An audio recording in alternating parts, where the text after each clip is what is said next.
John Siciliano, a lifelong competitor determined to meet an extreme challenge.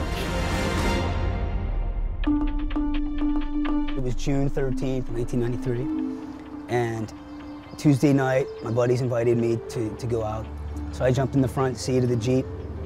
My buddies jumped in the back, and all of a sudden I just heard the loudest crunch I've ever heard in my life. Just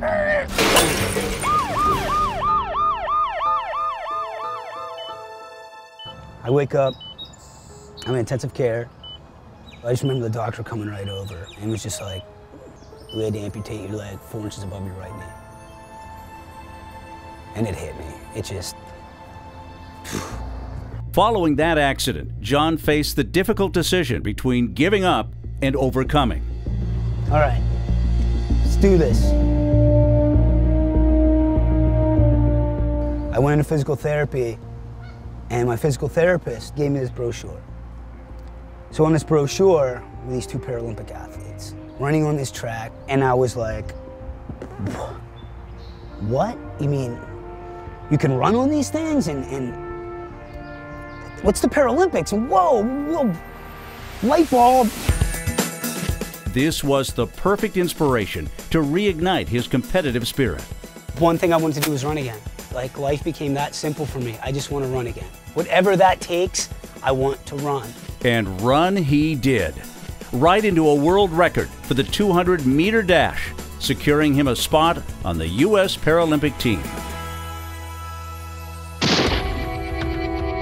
But John would face yet another trial as fate intervened when his prosthetic running leg worked loose and he fell.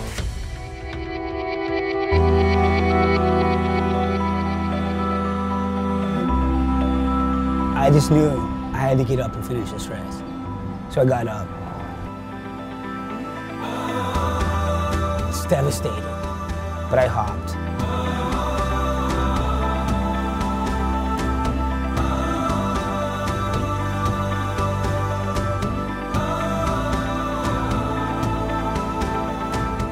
You never quit a race. You never quit a race. No matter what, you don't quit.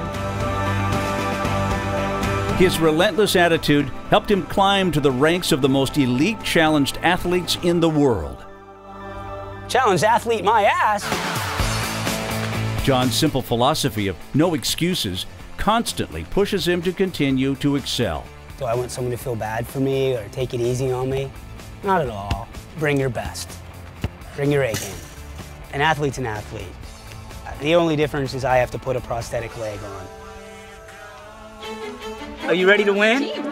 You excited? Now, John devotes his no excuses mindset to mentoring other young amputee athletes. We're gonna run our first 5K together this summer. When you go through a tragedy like that, losing a leg, you need that good team around you. There you go. Balance, balance, squeeze. That's all right. If it was easy, everyone would be doing it. If he's not engaging his muscles in this socket, boom, it falls just like that. Running as an above-knee amputee, it's extremely difficult. You are man and machine now. So you gotta kind of like rewire that side of your brain. Heel strike, pull back, pick up, load the toe, which will weight the knee, pick your hip up, step forward. That's just the walk. Now, you put a running leg on, and it's completely different.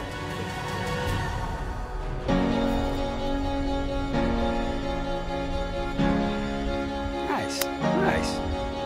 When you're teaching amputees how to run, the thought of them jumping up and putting all their weight and trusting that this is gonna be there, and then you have a door hinge for a knee. So not only are you going to bounce on that, but the knee wants to collapse. So you have to really control it with your muscles and learn how to trust and get the rhythm of running. Without him, I would still be running, but nowhere near as comfortable or as good as I am now. Robert is a great kid. I mean, he's a very motivated kid. He's come a long way. Really proud of him. Playing water polo against able-bodied kids.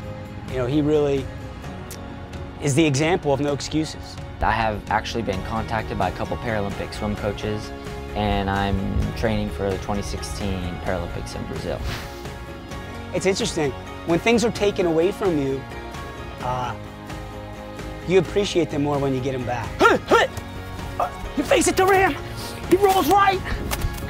He sees him. There it is. Oh!